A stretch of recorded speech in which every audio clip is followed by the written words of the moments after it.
Good morning. मैं हूं अमन अग्रवाल। आप सभी लोगों का स्वागत है मेरे यूट्यूब चैनल पर। यहाँ मैं आप लोगों के लिए लेकर के आया हूं एनसीईआरटी कॉम्प्रहेंसिव कोर्स, जो कि अपना सोशल स्टडी का रहने वाला है, जिसमें हम क्लास 9 से लेकर के क्लास 12 तक की जितनी भी सोशल स्टडी की बुक्स हैं उनको हम विद डिटेल्स डिस्कशन करने वाले हैं। साथ ही साथ जैसे ही अपना चैप्टर एंड होगा, उसके बाद हम previous year question paper solve करेंगे, साथ ही साथ एमसीक्यू वहाँ पर सॉल्व करेंगे, जिससे कि आप लोगों के मन में जितने भी डाउट्स होंगे वह कहीं ना कहीं ख़त्म हो जाएंगे। तो चलिए शुरुआत करता हूँ। सबसे फर्स्ट जो हम क्लास स्टार्ट करेंगे वो रहेगी अपनी क्लास 10 सिविक्स चैप्टर। सिविक्स का जो फर्स्ट चैप्टर है पावर शेयरिंग, उसको हम यहाँ पर फुल डिटेल डिस्कशन करने वाले हैं। आप लोगों को मैंने यहाँ पे एक स्लाइड शेयर की है, आई होप आप लोगों को स्क्रीन पर शो हो रही होगी। तो देखिए सिविक्स, एक मिनट।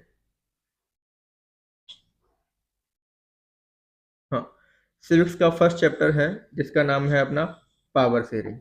अगर आपको हैंड रिटन पीडीएफ नोट्स चाहिए तो वो मैं आपको प्रोवाइड करवा दूंगा। उसके लिए आप लोग मुझे कमेंट में मैसेज कर देना। तो फर्स्ट चैप्टर है जिसका नाम है अपना पावर शेयरिंग।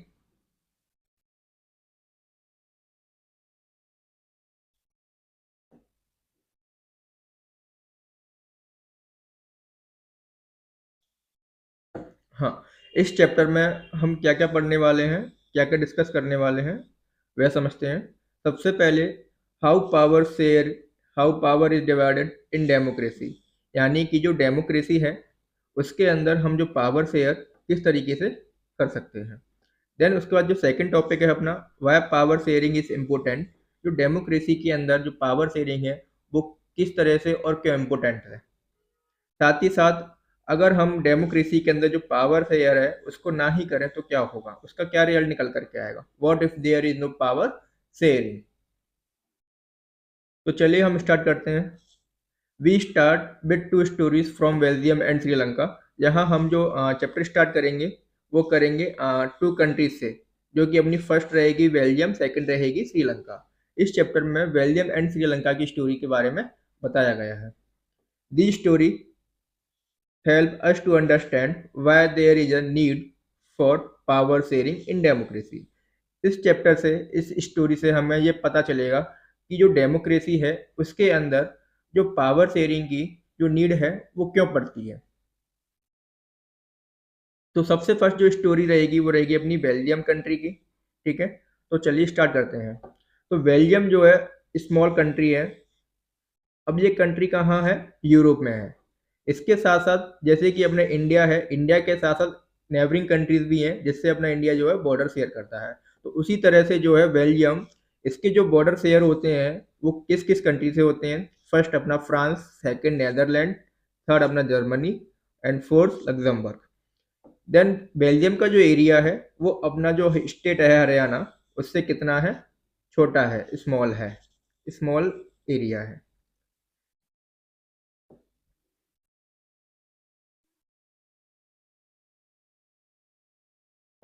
देन यहाँ जो पॉपुलेशन है, बेल्जियम की जो पॉपुलेशन है वो कितनी है, अबाउट 1 करोड़, जो कि हाफ ऑफ हरियाणा है। यहाँ 1 करोड़ है पॉपुलेशन बेल्जियम की, तो यहाँ पे हरियाणा की जो पॉपुलेशन होगी वो कितनी होगी, 2 करोड़। ये आप लोग देख सकते हैं बेल्जियम का मैप है, जो कि अपना फ्रांस से बॉर्डर शेयर कर रहा है, जर्मनी से कर रहा है, नेदरलैंड से कर रहा है। ठीक है, देन यहाँ पे लग्जमबर्ग। इसके बाद यहाँ पे जो अपना जो वर्ड देखने को मिलता है वो है अपना एथनिक। एथनिक का मीन्स है बेटा यहाँ पे जाति। ठीक है, जिसके डिफरेंट कल्चर होते हैं, डिफरेंट ट्रेडिशंस होते हैं, डिफरेंट गॉड्स वगैरह, उनकी वर्शिप्स वगैरह करते हैं, उसको अपन क्या कहेंगे, एथनिक्स। ठीक है, तो एथनिक्स वर्ड का जो यूज हो रहा है कहाँ पर हो रहा है, बेल्जियम में हो रहा है। यानी कि बेल्जियम के अंदर डिफरेंट डिफरेंट एथनिक्स के क्या बेटा पीपल्स रह रहे हैं। बेल्जियम में जो फ्लेमिश रीजन है वहाँ जो पीपल्स की जो जनसंख्या है बेटा कितनी है, 59% जो पॉपुलेशन है वहाँ की जो पीपल्स हैं वो कौन सी लैंग्वेज जो है बोल रहे हैं, डच लैंग्वेज बोल रहे हैं। कौन सी लैंग्वेज बोल रहे हैं वहाँ पे, डच लैंग्वेज बोल रहे हैं। वहाँ के पीपल 59% कंट्री के, जो कि अपनी कहाँ रह रहे हैं, फ्लेम्स रीजन में। इसके बाद बेल्जियम की जो कैपिटल है ब्रुसेल, उसमें 80% जो है फ्रेंच लैंग्वेज बोलने वाले पीपल्स हैं और 20% जो है डच पीपल लैंग्वेज बोलने वाले हैं। इसके बाद वेलोनिया रीजन में, जैसे कि आप लोग देख सकते हैं, ये बेल्जियम का मैप है इतना, तो ऊपर का जो रीजन है ये कौन सा है, फ्लेमिश रीजन है, ठीक है। देन ये जो क्या बेटा, इसकी कैपिटल है जिसमें 80% फ्रेंच है और 20% डच लैंग्वेज बोलने वाले हैं। देन जो रेड रेड एरिया है ये पूरा, इसमें ये कौन सा रीजन है, वेलोनिया वाला रीजन है। इसमें जो 40% जो पीपल्स हैं फ्रेंच स्पीक बोल रहे हैं, फ्रेंच बोल रहे हैं। देन ये ब्लू वाला एरिया है, ये ब्लू वाला एरिया है, यहाँ जो पीपल्स रह रहे हैं वो कौन सी लैंग्वेज बोल रहे हैं, जर्मन, जो कि कितना है, अबाउट 1%।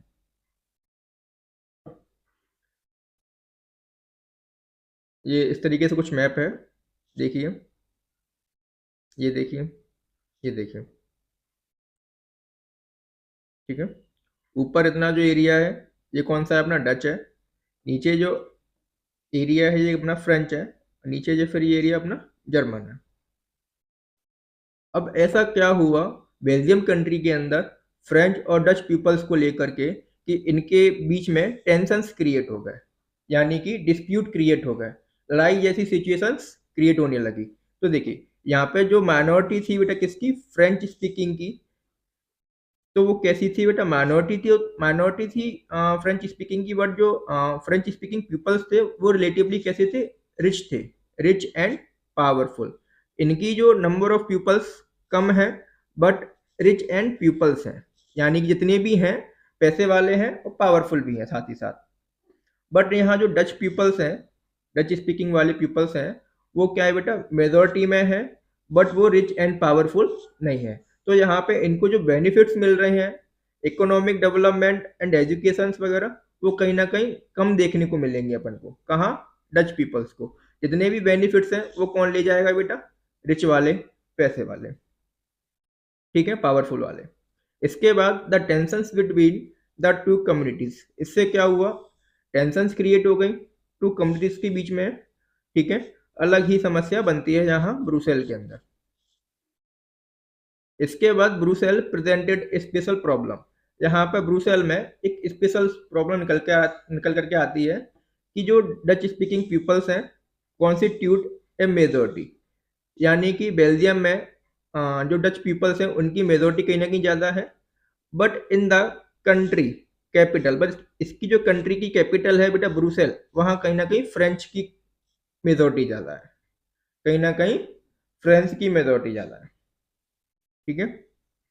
तो इससे क्या हुआ, due to this region tension between Dutch speaking and French speaking communities during 1950 से 1960 के बीच में, इन दोनों के बीच में टेंशन क्रिएट हो गए, दोनों कम्युनिटीज के बीच में 1950 से 1960 के बीच में, ठीक है।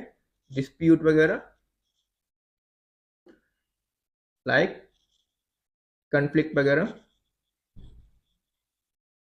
ठीक है। हाँ। अब वहां की जो बेल्जियम गवर्नमेंट थी उसने समझदारी दिखाई, उसने क्या दिखाई बेटा, समझदारी, एकोमोडेशन मीन्स समझदारी, समझदारी, ठीक है।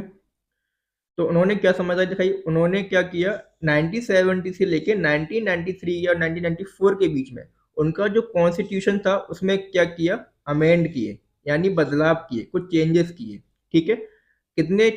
कितनी बार किया बेटा, 4 टाइम्स, यानी कि 4 बार कुछ चेंजेस किए अपने कॉन्स्टिट्यूशन को लेकर के, ठीक है। जिससे कि क्या होगा, every one can live together, जिससे कि जो वहाँ की जो जनता है, पीपल्स हैं, सिटीजन्स हैं, वो क्या एक साथ रह सके वहां पर मिलजुल कर, यानी कि एक तरीके से भाईचारे की ओर जा सकते हैं, यूनिटी। इससे फिर क्या हुआ, changes done by Belgium government, 4 bar changes हो गए कॉन्स्टिट्यूशन के अंदर। वो 4 चेंजेस कौन कौन से थे उसको हम यहाँ डिस्कस करने वाले हैं। फर्स्ट चेंज था बेटा number of Dutch, first change हुआ था गवर्नमेंट में, वो क्या हुआ, सेंट्रल गवर्नमेंट में चेंज हुआ। यहाँ पे जो डच और फ्रेंच स्पीकिंग जो मिनिस्टर्स है वो कैसे होंगे बेटा, इक्वल होंगे, यानी कि जो सेंट्रल गवर्नमेंट में मिनिस्टर्स बैठेंगे वो 50% डच के होंगे और 50% फ्रेंच के होंगे, ठीक है। यहाँ पे जो कुछ स्पेशल क्या किया गया, यहाँ requires the support of majority members की फ्रॉम ईच लैंग्विस्टिक ग्रुप्स की। कुछ विशेष कानून तभी बन पाएंगे बेटा जब यहाँ पे दोनों कम्युनिटीज के लोग अपनी परमिशन ग्रांट करेंगे। ठीक है, अगर जैसे कि किसी एक ने अपनी परमिशन दे दी, देन सेकंड कम्युनिटी ग्रुप ने अपनी परमिशन दी नहीं दी, तो यहाँ पे कोई भी कानून नहीं बन पाएगा। ठीक है, इसके बाद 10 नो सिंगल कम्युनिटी, यहाँ पे कोई भी सिंगल कम्युनिटीज जो है डिसीजन नहीं ले सकती। अगर किसी को किसी चीज पर डिसीजन लेना होगा तो दोनों को एक साथ बैठ करके बेंच बना करके डिसीजन लेना पड़ेगा, यानी दोनों की सहमति होनी जरूरी है। यहाँ पे जो सेकंड चेंज हुआ वो हुआ स्टेट गवर्नमेंट को लेकर के। ठीक है, यहाँ पे जो स्टेट गवर्नमेंट क्या कर दिया गया बेटा, सबऑर्डिनेट कर दिया गया, यानी कि नॉट सबऑर्डिनेट। स्टेट गवर्नमेंट के पास पावर जो है कम नहीं होगा कंपेयर टू सेंट्रल गवर्नमेंट। यहाँ जो स्टेट गवर्नमेंट है वो एक तरीके से इंडिपेंडेंट बॉडी बन चुकी है। अब यहाँ इसको जो भी डिसीजन लेना होगा वो सेंट्रल गवर्नमेंट से नहीं पूछेगा, इंडिपेंडेंटली खुद ले सकता है डिसीजन अपनी स्टेट की जो जनता है उसके लिए। इसके बाद जो थर्ड चेंज आता है वो आता है ब्रुसेल।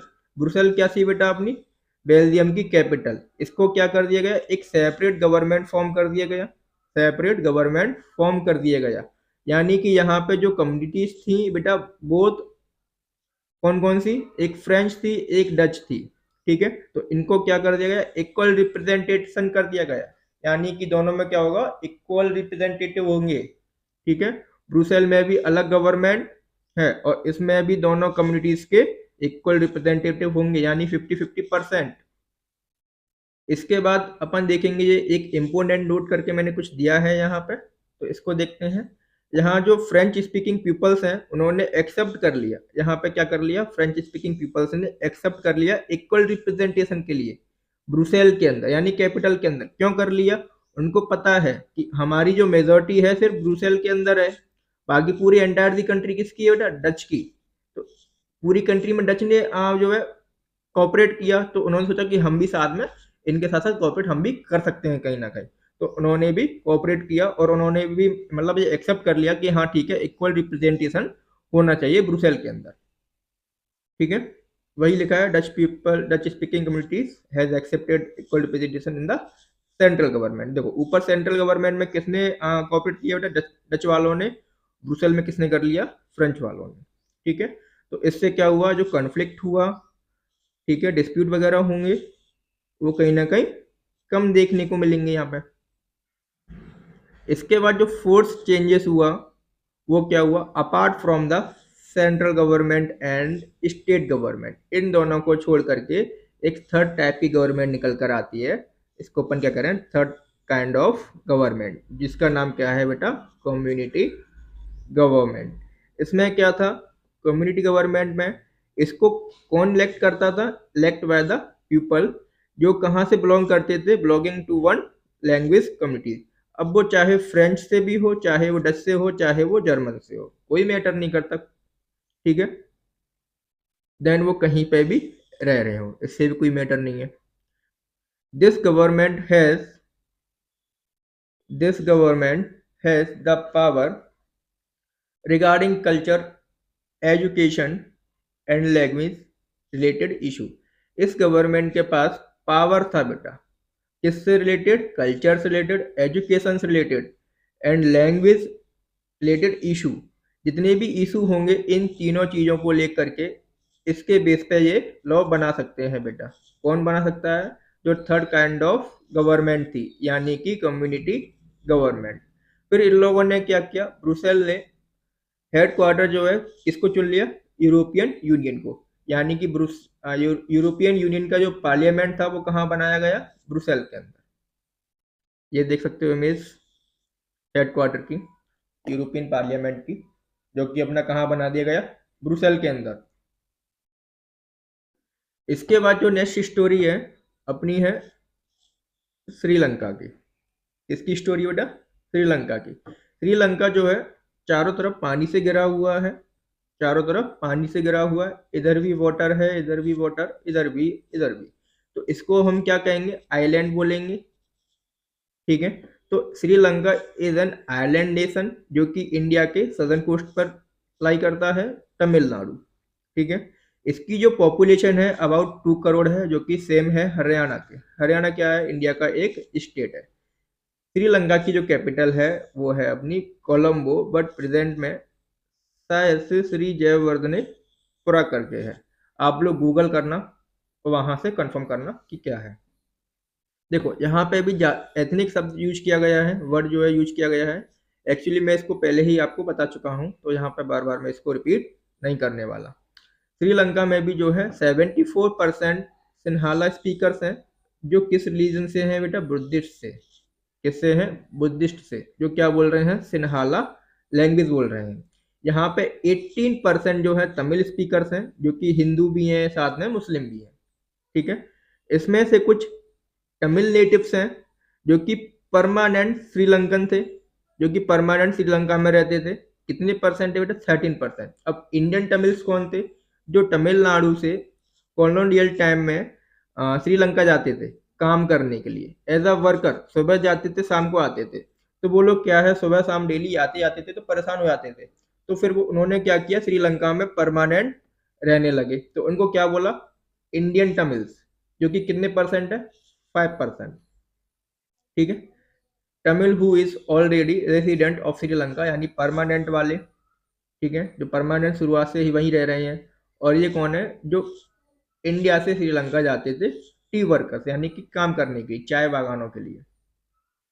इसके बाद यहाँ पे 7% आता है अपना क्रिश्चियन, जिसमें सिन्हाला स्पीकर्स थे, तमिल स्पीकर्स भी थे।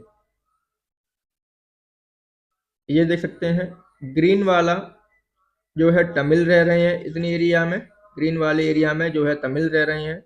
देन ये जो एरिया है यहाँ सिन्हाला स्पीकर्स रह रहे हैं।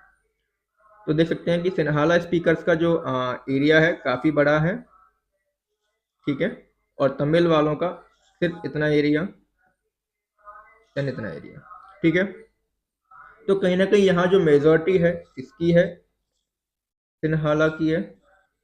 ठीक है, और माइनॉरिटी है वो किसकी है, श्रीलंकन तमिल्स की, श्रीलंकन तमिल्स की। इसके बाद यहाँ पे मेजोरिटेरियनिज्म। मेजोरिटेरियनिज्म का मीन्स है बेटा a lot number of peoples. ठीक है, यहाँ 2 ग्रुप्स में बनाता हूँ। इस ग्रुप में है बेटा 4 मेंबर्स, इस ग्रुप में है 20 मेंबर्स। तो 20 मेंबर्स वाले ग्रुप को अपन क्या बोलेंगे, मेजोरिटेरियन। ठीक है, इसको अपन क्या बोलेंगे, माइनॉरिटी वाला ग्रुप। ठीक है, क्लियर हुआ। जिसमें लोगों की जो numbers of a lot numbers of जो ज़्यादा नंबर्स हैं उनको अपन बोलेंगे मेजोरिटी, और जिसमें कम पीपल्स उसको बोलेंगे अपन माइनॉरिटी। तो देखो श्रीलंका एमर्ज हुआ। एमर्ज का मतलब इंडिपेंडेंट हुआ। कब हुआ इंडिपेंडेंट, 1948 में श्रीलंका जो है कंट्री इंडिपेंडेंट हो गई। उसके बाद वहाँ जो लीडर्स थे बेटा सिन्हाला कम्युनिटीज के, उन्होंने क्या किया, टेक सम डिसीजंस लिए, कुछ डिसीजंस लिए सिक्योर, यानी कि अपना वर्चस्व स्थापित करने के लिए, यानी कि अपना रुतबा बनाने के लिए कुछ डिसीजंस लिए over government by virtue their majority. ठीक है, गवर्नमेंट को गवर्नमेंट फॉर्म की उन्होंने, क्योंकि जिसकी मेजॉरिटी ज़्यादा है वो क्या करेगा बेटा, गवर्नमेंट फॉर्म करेगा। और गवर्नमेंट फॉर्म होगी तो गवर्नमेंट जिसने फॉर्म की है, गवर्नमेंट फिर उसके लिए काम करेगी। ठीक है, क्योंकि उसको पता है अगर मुझे प्राइम मिनिस्टर बने रहना है तो जिसने मुझे प्राइम मिनिस्टर बनाया है मुझे उसके लिए काम करना पड़ेगा। अगर मैं ऐसा नहीं करूँगा तो वो मुझे कहीं ना कहीं 5 साल बाद कहीं ना कहीं मुझे हटा देगा, या उससे भी पहले मुझे हटा सकता है। ठीक है, तो यहाँ पे देखो इम्पोर्टेंट क्वेश्चन। इम्पोर्टेंट क्वेश्चन क्या है बेटा, how Sri Lanka government favour Sinhala, यानी कि श्रीलंका की जो गवर्नमेंट है वो कैसे सिन्हाला के फेवर में आ गई, और उसने सिन्हाला के फेवर में कैसे कैसे काम किया। ठीक है, तो यहाँ पे इन 1956 के अंदर श्रीलंकन गवर्नमेंट ने एक एक्ट पास किया जो कि सिन्हाला के फेवर में था। क्या फेवर में था, सिन्हाला जो लैंग्वेज थी उसको ओनली 1 लैंग्वेज ऑफिशियल लैंग्वेज बना दिया गया, इंट्रोड्यूस कर दिया गया। जिससे कि क्या हुआ, तमिल्स की जो लैंग्वेज थी, जो तमिल बोल रहे थे, उसको अनदेखा कर दिया गया, यानी डिसरिगार्डिंग कर दिया गया कि तुम्हारी लैंग्वेज तो कोई लैंग्वेज है ही नहीं, जो भी लैंग्वेज है ओनली सिन्हाला लैंग्वेज है। ठीक है। अब यहाँ पे the government follow preferential policies. अब यहाँ पे गवर्नमेंट जो पॉलिसीज लेके आती है बेटा, किसके फेवर में लेके आ रही है, सिन्हाला के फेवर में, कि यहाँ जो यूनिवर्सिटी है और गवर्नमेंट जॉब्स है उसमें सिर्फ कौन अप्लाई करेगा, सिन्हाला स्पीकर, यानी कि बुद्धिस्ट पीपल्स, जो बुद्धिस्ट रिलीजन्स के पीपल्स हैं, सिर्फ वही इसमें एप्लीकेंट कर सकते हैं, बाकी जो तमिल्स वगैरह हैं वो यहाँ पे एलिजिबल नहीं रहेंगे। इसके बाद ए न्यू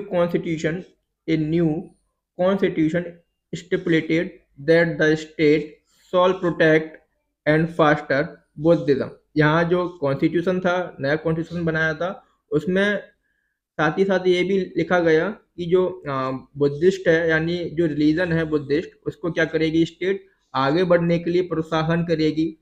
ठीक है, यानी फोस्टर करेगी, और उसको क्या करेगी, प्रोटेक्ट करेगी। ठीक है। इसके बाद all these government measure coming one after the leader gradually increase the feeling of alienation। यहाँ पे जो तमिल्स पीपल्स थे उनके अंदर एक फीलिंग आ चुकी थी, कौन सी फीलिंग, एलियनेशन की फीलिंग।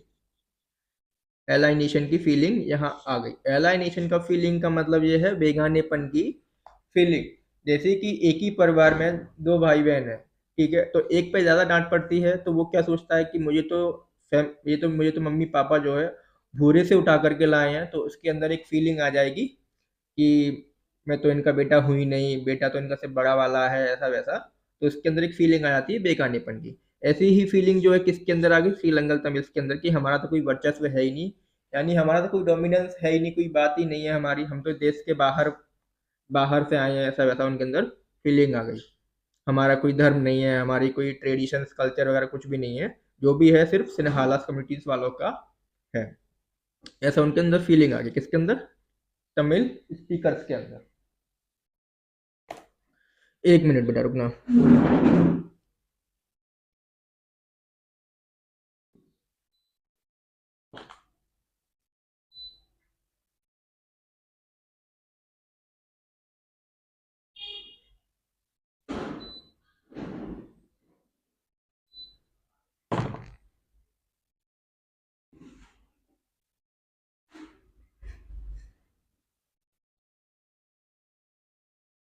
हाँ, तो चलो शुरुआत करते हैं फिर से। They felt that the constitution and government they felt that the constitution and government policies denied। इसके बाद जो कॉन्स्टिट्यूशन था उसके अंदर जो गवर्नमेंट पॉलिसीज थी उसको डिनाइड कर दिया गया था बेटा देम इक्वल पॉलिटिकल राइट से। यानी कि श्रीलंकन जो गवर्नमेंट थी उन्होंने डिस्क्रिमिनेट किया किस against the getting jobs and other opportunity. उन्होंने मना कर दिया कि जितनी भी जो चीज़ें हैं बेटा हम किसको देंगे, सिर्फ सिन्हालास कम्युनिटीज़ को देंगे, इसके लिए और कोई एलिजिबल नहीं है। तो एक तरीके से क्या हुआ, डिस्क्रिमिनेट हुआ किसकी तरफ से बेटा, गवर्नमेंट की तरफ से। ठीक है, against the getting jobs and other opportunity. इसका जो रिजल्ट है निकल करके आता है कि सिन्हाला और तमिल जो कम्युनिटीज़ थी इनके बीच में जो रिलेशंस थे कहीं ना कहीं बिगड़ने लगे। ठीक है, कहीं ना कहीं स्टैंड यानी कि झगड़े वगैरह होने लगे। ऑब्वियसली सी एक सही बात है, इसमें क्या है, अगर कोई किसी एक के लिए काम करेगा देन सेकंड के लिए काम नहीं करेगा तो क्या होगा, उनके बीच में जो संबंध है, जो रिलेशंस हैं, कहीं ना कहीं खराब होंगे और कहीं ना कहीं खत्म हो जाएंगे, एंड हो जाएगा उनका। ठीक है। इसके बाद what step were taken by Tamil speakers against government. इसके बाद तमिल स्पीकर ने क्या क्या स्टेप्स लिए, किसके खिलाफ बेटा, गवर्नमेंट के खिलाफ। कौन सी गवर्नमेंट बेटा, श्रीलंकन गवर्नमेंट के खिलाफ तमिल स्पीकर्स ने क्या क्या स्टेप्स लिए। तो फर्स्ट स्टेप जो उनका था श्रीलंकन तमिल्स का, उन्होंने क्या किया, अपनी खुद की एक पॉलिटिकल पार्टीज बनाई, देन इसको लॉन्च किया। फिर उन्होंने क्या किया, स्ट्रगल किया। स्ट्रगल किस लिए किया, उन्होंने डिमांड रखी कि हमारी जो लैंग्वेज है बेटा तमिल, उसको क्या करना चाहिए, ऑफिशियल इंट्रोड्यूस कर देनी चाहिए। जैसे कि उन्होंने सिन्हालास को किया, वैसे ही तमिल को भी जो है ऑफिशियल लैंग्वेज इंट्रोड्यूस कर देना चाहिए। साथ ही साथ श्रीलंकन गवर्नमेंट ने सिन्हाला कम्युनिटीज़ के लिए जो अपॉर्चुनिटी निकाली थी यूनिवर्सिटीज़ के अंदर और गेटिंग गवर्नमेंट जॉब्स के अंदर, वो उनको भी देना चाहिए। देन इक्वल अपॉर्चुनिटी उनको निकालनी चाहिए। उन्होंने ये डिमांड रख दी जॉब्स के अंदर, एजुकेशन के अंदर। इसके बाद 1980 में सेवरल पॉलिटिकल ऑर्गेनाइजेशन बने। 1980 में जो है श्रीलंकन तमिल्स ने ऑर्गेनाइजेशंस बनाए, यानी कि कुछ संगठन बनाए, ठीक है। और उन्होंने फिर से डिमांड की। उन्होंने क्या किया, डिमांड रख दी फिर से कि हमारा जो तमिल है उसको एक इंडिपेंडेंट स्टेट बना दिया जाए। यहाँ जो ईलम शब्द यूज किया गया है स्टेट के लिए यूज किया गया है। जैसे कि हम स्टेट यूज करते हैं, वहाँ वो ईलम वर्ड यूज करते हैं स्टेट के लिए, ठीक है। तो उन्होंने बोला कि हमारे जो स्टेट है उनको क्या कर दिया जाए, इंडिपेंडेंट कर दिया जाए। यानी कि जहाँ वो रह रहे हैं उनको क्या कर दिया है, इंडिपेंडेंट इंट्रोड्यूस कर दिया जाए। कौन सा रीजन है बेटा, नॉर्थ वाला region and eastern part of Sri Lanka, इसको क्या कर दिया जाए, इंडिपेंडेंट स्टेट कर दिया जाए। इसके बाद the district between the raw communities turn, but वहाँ की जो गवर्नमेंट है ये सब मानने से क्या कर देती है, डिनाइड कर देती है कि हम ऐसा कुछ नहीं करने वाले, तुम्हें जो करना है कर सकते हो, हम कुछ नहीं करेंगे ऐसा वैसा। तो इससे क्या होता है, दोनों कम्युनिटीज के बीच में सिविल वॉर छिड़ जाती है। सिविल वॉर होता है दोनों कम्युनिटीज के बीच में। इससे कि अराउंड 1000 जो पीपल्स हैं वहाँ मारे जाते हैं, वहाँ पे मारे जाते हैं अराउंड 1000 पीपल्स, ठीक है। तो इसका रिजल्ट क्या निकल के आ रहा है, वही कि 1000 ऑफ पीपल बोथ कम्युनिटीज़ जो है वहाँ पे मरते हैं। उसके बाद मैनी फैमिलीज़ को, यानी वहाँ पे काफ़ी सारी फैमिलीज़ को क्या किया जाता है, फोर्स किया जाता है कि तुम यहाँ से बाहर निकल जाओ, कंट्री को छोड़ दो, ठीक है। Civil war has caught terrible setback to the social cultural economical life of the country. Civil war से क्या होता है, वहाँ की जो सोशल लाइफ, कल्चरल लाइफ और इकोनॉमिकल लाइफ जो है कहीं ना कहीं बिगड़ जाती है, ठीक है। देन सिविल वॉर एंड कब होता है, 2009 में। इसके बाद why power sharing is desirable. Power sharing desirable क्यों है, प्रूडेंशियल रीजन है, एक मोरल रीजन है, ठीक है। इसमें दो रीजन दिखाए गए, एक प्रूडेंशियल, एक मोरल। प्रूडेंशियल का मीन्स है बेटा समझदारी, ठीक है। तो बेल्जियम गवर्नमेंट ने क्या क्या समझदारी दिखाई और उससे उनको क्या बेनिफिट हुआ, क्या बेटर रिजल्ट्स देखने को मिले, वो हम यहाँ डिस्कस करने वाले हैं। इससे क्या हुआ, वहाँ की जो गवर्नमेंट है, वहाँ के जो पीपल्स हैं, उनके अंदर help to reduce possibility conflict, यानी कि वहाँ जो कन्फ्लिक्ट हो रहे थे वो क्या हो गए, कहीं ना कहीं कम हो गए, ठीक है। कन्फ्लिक्ट किसके बीच में हो रहे थे, सोशल ग्रुप्स के बीच में, ठीक है। Why power sharing is good way ensure to stability political orders. Power sharing जो है इंश्योर करती है बेटा स्टेबिलिटी को, वहाँ के जो पॉलिटिकल ऑर्डर्स वगैरह होते हैं उनको क्या करती है, स्टेबिलिटी करती है, ठीक है। इसके बाद ट्रेनी, ट्रेनी का मीन्स है बेटा अत्याचारी, ठीक है। डेमोक्रेसी में अगर पावर शेयरिंग है तो वहाँ पे जो है कहीं ना कहीं अत्याचार जो है कहीं ना कहीं कम होगा, क्योंकि वहाँ पे जो है मेजॉरिटी कोई मायने नहीं रखती, ठीक है। वहाँ जो गवर्नमेंट काम करेगी वो दोनों के लिए इक्वल काम करेगी, ठीक है। चाहे वो मेजॉरिटी में हो चाहे वो माइनॉरिटी में हो, गवर्नमेंट को कोई फर्क नहीं पड़ने वाला, वो दोनों के लिए इक्वल काम करने वाली है। इसके बाद है मोरल रीजन। मोरल रीजन में क्या है, it emphasize the very act of power sharing is valuable. Power sharing जो है काफ़ी ज़्यादा फायदेमंद रहती है, ऐसा उन्होंने यहाँ पर कहा है। Power sharing is the very spirit of democracy. यहाँ पे पावर शेयरिंग को जो है स्पिरिट कहा गया है, किसकी, डेमोक्रेसी की। डेमोक्रेसी की आत्मा कहा गया है पावर शेयरिंग को, ठीक है। यहाँ पर हम देखने वाले हैं forms of power sharing. Forms of power sharing यानी कि पावर शेयरिंग के कितने फॉर्म्स हैं, कितनी टाइप्स की पावर शेयरिंग अपन यहाँ कर सकते हैं।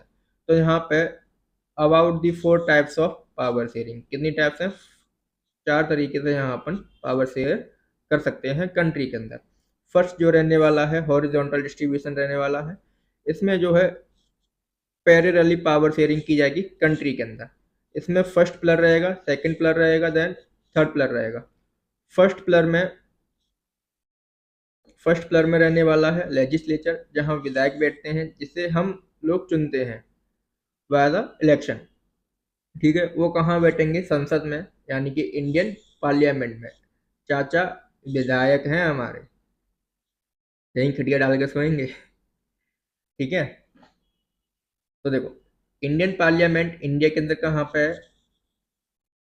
दिल्ली में। ठीक है, अब मुझे ये बताना है कि यहाँ पे जो लोकसभा बैठती है और राज्यसभा होते हैं, यहाँ पे भी 2 प्लस होते हैं। अब इन 2 प्लस में कितने कितने मेंबर्स हैं, ये आप लोगों को मुझे कमेंट सेक्शन में बताना है। ठीक है, तो देखो ठीक है, फर्स्ट हो गया अपना लेजिस्लेचर, सेकंड होगा अपना एग्जीक्यूटिव। एग्जीक्यूटिव में कौन कौन आएगा? प्राइम मिनिस्टर आ जाएगा, प्रेसिडेंट आ जाएगा। ठीक है, देन थर्ड होगा अपना क्या? जुडिशरी। जुडिशरी यानी कि कोर्ट, सुप्रीम कोर्ट आ जाएगा। ठीक है, यहाँ सेंट्रल लेवल की बात हो रही है बेटा, यहाँ पे किसकी बात हो रही है? सेंट्रल लेवल पर इक्वली, हॉरिजॉन्टली, ठीक है, पैरेलली सबको जो है पावर है यहाँ पे अनलिमिटेड पावर दी गई है। It ensure that name of the organs can exercise unlimited power. तीनों के पास जो है अनलिमिटेड पावर्स है, कोई रोक नहीं है पावर्स यूज करने में। यहाँ पे जो ईच ऑर्गन्स है एक दूसरे को क्या करेंगे? चेक करेंगे। चेक कैसे करेंगे? सुप्रीम कोर्ट क्या करेगा? लेजिस्लेचर ने कोई कानून सही बनाया है कि नहीं बनाया, ये चेक करेगा। ठीक है, सुप्रीम कोर्ट क्या करेगा बेटा? एग्जीक्यूटिव सही काम कर रहे हैं कि नहीं कर रहे, वो काम करेगा। ठीक है, इस तरीके से जो है एक दूसरे को पावर दी गई है, जिसको अपन एट दी एंड क्या बोलेंगे? चेक एंड बैलेंस, यानी कि एक दूसरे पर निगाह रखना कि वह सही काम कर रहा है या नहीं कर रहा। ठीक है, this arrangement is called system of check and balance. इसके बाद जो सेकंड टाइप पावर शेयरिंग की गई है वो है अपनी वर्टिकल, यानी कि कंट्री के अंदर लेवल वाइज पावर शेयर करना, ना कि हॉरिजॉन्टली। ठीक है, सबसे ऊपर कौन, फिर उससे नीचे कौन, फिर उससे नीचे कौन, इस तरीके से वर्टिकली पावर शेयर करना। तो इसमें जो है power can be shared among government at different level. First है अपना सेंट्रल, उसके नीचे है अपना स्टेट, देन उसके नीचे अपना लोकल। इसको अपन ने क्या बोला? वर्टिकल, यानी कि इस तरीके से। इसको हम कहते हैं फेडरल गवर्नमेंट, जो कि अपना सेकंड चैप्टर रहने वाला है, जो कि अपन फुल डिटेल डिस्कशन में रीड करेंगे। इसके बाद है in a federal government power is shared between a general government for the entire country and government at the provincial. Provincial जो मीन्स यहाँ यूज किया गया है, वर्ड यूज किया गया है स्टेट के लिए किया गया है, और रीजनल जो वर्ड यूज किया गया है अपना लोकल के लिए यूज किया गया है। तो कंफ्यूजन नहीं होना, अगर एग्जाम में प्रोविंशियल आया तो समझ लेना स्टेट की बात हो रही है, अगर रीजनल मीन्स आ जाए, रीजनल वर्ड आया तो समझ लेना कि लोकल की बात हो रही है। ठीक है, थर्ड है अपना power sharing is different social groups. Social groups को कुछ पावर दी जाती है। ठीक है, पावर में be also shared among different groups such as the religion and language. ठीक है, जैसे कि मुस्लिम हो गए, सिख हो गए, ठीक है, कम लैंग्वेज बेस्ड ग्रुप हो गए, तो उनको भी कुछ यहाँ पे पावर्स दी जाती हैं। जैसे कि एग्जाम्पल में अपन ने देखा था बेल्जियम में कम्युनिटी गवर्नमेंट। ठीक है, reserve constituency in India women and weaker section, यानी कि ओबीसी SC ST वालों को कुछ विशेष जो है प्रिविलेजेस दिए गए हैं। ठीक है, वाई बर्थ, जैसे कि कोई बच्चा है SC ST फैमिली में जन्म लेता है तो उसको भी जो है रिजर्वेशन का जो कोटा है बचपन से ही मिलता है, वाई बर्थ। ठीक है, तो इसको अपन कह सकते हैं reserve constituencies in India women and weaker sections, SC ST and OBC। General वालों के लिए बेटा क्या क्या रहेगा यहाँ पे? हैंगा। This method is used to give minority communities a fair share in power. Fourth number की जो पावर शेयरिंग है वो है अपनी power sharing among different political parties, यानी कि कुछ पावर्स जो है पॉलिटिकल पार्टीज को भी देनी पड़ती है। जैसे कि बीजेपी तो पावर में है ही, साथ ही साथ यहाँ पे कांग्रेस हो गई, आम आदमी पार्टी हो गई, BSP हो गई, जितनी भी पार्टी हैं उनके पास भी जो है पावर रहती है। डेमोक्रेसी के अंदर जो पॉलिटिकल पार्टीज रहेंगी, तो पॉलिटिकल पार्टीज रहेंगी तो यहाँ पे क्या रहेगा? कंपटीशन रहेगा। कंपटीशन क्यों रहेगा? डेमोक्रेसी है बेटा, यहाँ एक पार्टी नहीं होगी, यहाँ पे 230 पार्टियां हैं बेटा। कितनी पार्टियां हैं? 230 पार्टी। अब इनको पावर में आना है, सत्ता में आना है, यानी कि तो इनके बीच में इलेक्शंस होंगे। इलेक्शंस में ये सभी क्या करेंगे बेटा, पार्टिसिपेट करेंगे। तो इन सभी पार्टियों में क्या रहेगा, कंपटीशन रहेगा कि मुझे जीतना है, नहीं मुझे जीतना है, ऐसा। ठीक है। Competition among parties ensure that the power does not remain in one hand. ठीक है। यहाँ पे जो पार्टीज की जो यहाँ पे जो कंपटीशन है वो इंश्योर करता है कि यहाँ जो पावर है वो किसी एक के हाथ में नहीं रहने वाला। जैसे कि अभी 5 सालों तक बीजेपी है, तो नेक्स्ट 5 सालों के बाद ये इंश्योर नहीं है कि बीजेपी ही आए, हो सकता है कांग्रेस आया, नहीं तो हो सकता है आम आदमी पार्टी आ जाए। यानी कि जो पावर है किसी एक पर्सन के हाथ में नहीं रहने वाला। यहाँ पे जो पावर है डिफरेंट डिफरेंट हाथों में जाने वाला है। Power is shared among different political parties. ठीक है। Example, alliance government, power is shared among different political parties. ठीक है। तो यहाँ पे जो एग्जाम्पल है बेटा अलायंस गवर्नमेंट का है। अलायंस गवर्नमेंट यानी कि गठबंधन की सरकार। अब ये गठबंधन की सरकार क्या होती है बेटा, वो अब मैं तुम्हें बताता हूँ। जब किसी पॉलिटिकल पार्टीज को बेटा ज्यादा वोट नहीं मिलते, तो फिर वे कुछ पार्टियां आपस में मिलकर के क्या करती हैं, ग्रुप बना लेती हैं। ठीक है। जिससे कि उनके वोट भी उसमें शामिल हो जाते हैं, मिल जाते हैं। तो ज्यादा वोट हो जाते हैं, तो और इसी ग्रुप को अपन क्या कहते हैं, अलायंस गवर्नमेंट, यानी कि गठबंधन की सरकार। गठबंधन का मतलब गांठ बांधना होता है। ठीक है। तो देखो एग्जाम्पल देखते हैं अपन। 2024 में इलेक्शंस हुए थे जिसमें बीजेपी को ज़्यादा वोट नहीं मिले। इसलिए उन्होंने क्या किया, कई जो छोटी छोटी पार्टियां होती हैं, नॉर्मल पार्टियां होती हैं, उनके साथ मिलकर ग्रुप बना लिया। ठीक है। जिसका नाम उन्होंने क्या रखा, एनडीए ग्रुप। ठीक है। फिर उन्होंने क्या किया, मोदी जी को पीएम बना दिया। क्या कर दिया, मोदी जी को पीएम बना दिया। पार्टी जीत गई, छोटे छोटे ग्रुप्स को ऐड कर लिया, उनके वोट्स काउंट काउंट हो गए, सबको मिला के जो है पार्टी एक जीत गई। फिर उसने क्या किया, मोदी जी को क्या कर दिया, पीएम बना दिया। इस फोटो में आप सभी को देखिएगा कि पार्टियों के हेड को देखो, ये रहे अपने मोदी जी। ठीक है। ये डिफेंस मिनिस्टर, होम मिनिस्टर, ये छोटे छोटे पार्टियों के लीडर्स। ठीक है। जिसके साथ मोदी जी जो है ग्रुप फोटो ले रहे हैं। ठीक है। यहाँ लिखा है बेटा, जुड़ेगा भारत जीतेगा इंडिया। ठीक है। यहाँ देखो, ये राहुल गांधी, ये इनको तो आप जानते ही हो, इनको भी जानते हो, इनको भी जानते हो, जो महाराष्ट्र के ठाकरे जी हैं। ठीक है। और इसी तरीके से इस साल कांग्रेस को भी कम वोट मिले। ठीक है। इसी तरीके से जो है इस साल जो है कांग्रेस को भी कम वोट मिले थे। तो इन्होंने भी क्या किया, छोटी छोटी पॉलिटिकल पार्टीज के साथ ग्रुप बनाया, जिसका नाम था इंडिया अलायंस, इंडिया जोड़ो। ठीक है। जो कि राहुल गांधी पूरे इंडिया में घूम रहे थे, तमिलनाडु वगैरह, हाथ मिला मिलाकर कह रहे थे कि हमारे साथ जोड़ो, हमारे साथ जोड़ो। तो इसका मतलब क्या है, गठबंधन की सरकार। ठीक है। इसका नाम था इंडिया अलायंस, भारत जोड़ो यात्रा राहुल गांधी की थी। जिसमें आम आदमी पार्टी, समाजवादी पार्टी और बहुत सारी पार्टियां जो है इसमें शामिल हो गई थी, यानी कि ग्रुप में ऐड हो गई थी। ठीक है। लेकिन टोटल मिला के एनडीए अलायंस बीजेपी वाला ग्रुप के ज़्यादा वोट हुए इंडिया वाले कंपैरिजन में। ठीक है। बट यहाँ पे जो जीत करके आता है, कौन आता है बेटा, इंडिया, एनडीए वाले। ठीक है। यहाँ पे जो जीत होती है बेटा किसकी होती है, एनडीए वालों की, यानी कि मोदी सरकार यहाँ पे जीत जाती है। ठीक है।